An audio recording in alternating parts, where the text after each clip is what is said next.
Hey everybody, Macktion here, and I did something interesting recently that I had hoped somebody else had done a tutorial video of, but they haven't, and that is how to do the bullet time effect from the Matrix. This is called plenty of different names, including, well, of course, bullet time, freeze time, slow time, but they all operate on pretty much the same principles, so I'm going to show you how to do this, how to accomplish this effect in Sony Vegas Movie Studio. Now, the reason I'm doing it this way is because, number one, it is quite possibly one of the cheapest video editing programs around, so many people are likely to have it, and additionally, I want to show you that this effect can be pulled off without lots of expensive gear. Sadly, there are very few places that will actually tell you how to accomplish this effect, with the exception of yours truly, of course. I needed to construct an array. I had 5 cameras, and so I needed to construct an array that would use those 5 cameras in sequence. The cameras that I used were Polaroid 100 XSI cameras, 5 of them.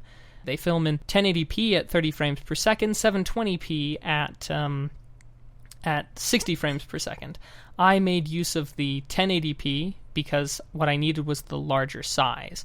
So I started out by saying that I was going to have the subject 7 feet from where the cameras were located, and so I figured out the math for the radius of the circle at 7 feet, the arc length, and then the angles that I would need to point these cameras to make them all center on that focus point 7 feet away.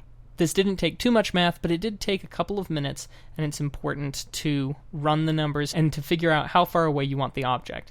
So what we did is we start with camera 1, and then we move to camera 2, 3, 4, and stop on camera 5. Now you can have more cameras, and the more cameras that you have, the smoother this effect is going to look, and the better that it's going to look. Now my array rig was simply just a board from the Home Depot.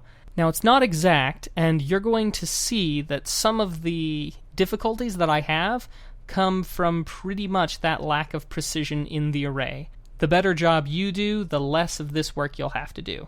So once we get our Vegas Movie Studio open, and we have all the project files loaded, here's essentially what we're going for. The way that I threw it together, we've got a clip from camera 1, and that opens up. I make the approach, a slow motion bit as I zoom in to make it equal with the cameras all placed in the appropriate area. You'll see what I'm talking about in a few minutes. And then we switch between the different views, slow motion out, and then normal speed out, those last 2 bits through camera 5. So I did a live stream on this, but it really didn't turn out well. It was plagued with some difficulties, including but not limited to tons of dropped frames. And because of that, I decided I was just going to throw all that aside and make a, little bit better video where you could actually have a few frames. So first things first, we have to input all of the video footage. Once we have them all in the timeline, we need to go ahead and line them up according to the same moment in time. This is where syncing things with claps and snaps comes really in handy.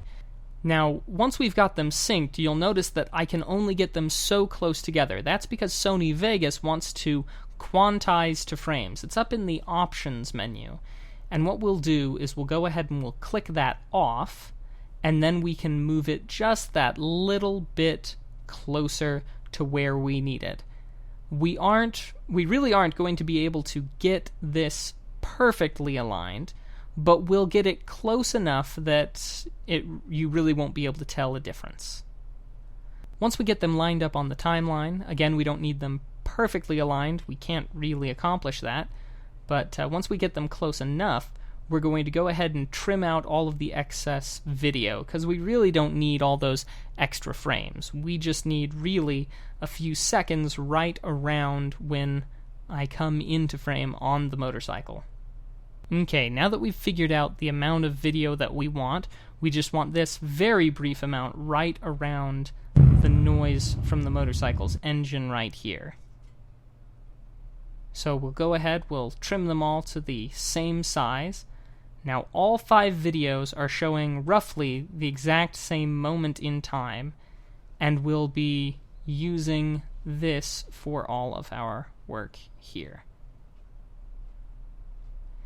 Now, it might surprise you to learn that we're actually not going to use any footage at all from cameras 2, 3, and 4. We could, but I'm not going to in this particular instance. Instead, what I'm going to do is I'm going to get myself center frame, and then I'm going to take snapshots. Now, when I take a snapshot in Sony Vegas, it'll put that snapshot in the project media folder here, and then I can just mute that channel, take a snapshot of the next one to get camera 2's, camera 3, and so on. Now, if I were in, say, Sony Vegas Pro, I could use the freeze frame effect to accomplish the same thing, but this is an easy way to get it done in Sony Vegas Movie Studio. Well, anyway, what we'll do now is we're going to go ahead and shorten this up so that it ends right on that frame, and then we ditch cameras 2 through 4. If we were going to do this more slow motion style, we could keep in a whole 2 or 3 frames, but we're going to do it as an actual freeze, because that's just easier to pull off with this few cameras. With more cameras, you can do fancier stuff like that, but the idea is just the same, the principles still stand. So, we're going to get rid of those, and then we're going to shorten camera 5 so that it picks up at that same moment when camera 1 leaves off. We'll move them apart, consolidate everything, and put everything into the timeline. So it'll go camera 1, movie, image 1, image 2, image 3, image 4, image 5, and then camera 5, movie. So we only need just a very, very few frames from each of these photos, because the longer that we linger on any one of these photos, the more it looks like photos and the less it looks like a cool effect. So I do tinker around with it quite a lot here, and I eventually land on using, I believe, 4 frames and then a 3-frame crossfade on either side so that it looks a lot smoother. So, what we need to do is we need to make sure that all of these camera angles have roughly the same bit in frame so that it doesn't look so choppy as you see there. So we're going to take advantage of the pan and crop tool in Sony Vegas. We're going to give it a smaller size. In this case, 720. This is one of the reasons why I did it in 1080p so that I had, some extra space to wiggle with. Now, I'm just going to go ahead and copy all of that and paste event attributes to all of the other photos so that it's easier to do. I'll still have to manually put them there, and I'm using my big fat nose to put the center of the focus on. It's a good spot that appears in all of the various angles so that it's easy for me to make sure I'm pointed at the same thing. And, it's hard to miss that nose. So once I've got that all, the videos on either side, I need to also make it look less like a harsh transition by putting a keyframe at the beginning of camera 5 and at the end of camera 1, and in each of those keyframes, I'll be changing them so that their focus and their frame size are the same, so that it just looks like a zoom in, like a rotating around the subject and then a zoom out at the end. Now there is one other step that you want to do that I don't do in this video, and that is using color correction to make everything look a little bit smoother. Now that's something that there are plenty of tutorials about how to do, so I won't waste your time with that here, but color correcting is going to be a great idea to make everything look somewhat seamless. As you can tell, there is some difference in the colors because of the camera angles. Now last but certainly not least, you can do this in several different ways. As I said, the more cameras that you have, the smoother it will be overall. There are plenty of examples of people using things like 10, 15, 20 various GoPros or whatever cameras in an array to accomplish this effect. And they're going to get something that looks a little bit better than this, but this is the way that you edit it.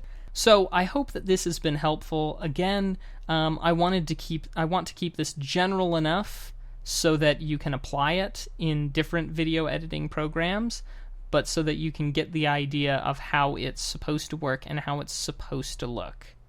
Alright, and so here we have the finished product. Again, it's not the greatest in the world, because I'm not using the greatest cameras, and I'm also not using the most precise setup.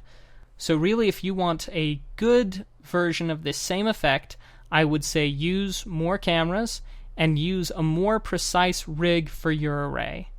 All that aside, though, I am quite pleased with how it turned out. Not bad for just a fun little shot on a motorcycle trip. Thank you so much for watching. I hope that you've enjoyed, and if you have, a comment or a like would be most appreciated. You see, it's your feedback that lets me know how to best allocate my time to the things that you want to see. If you click on any of the videos around here, you'll be taken to a playlist with more of that particular brand of madness. And be sure to subscribe so that you can always be the first to know when I have some new content out. Thank you so much for watching, and I'll see you around.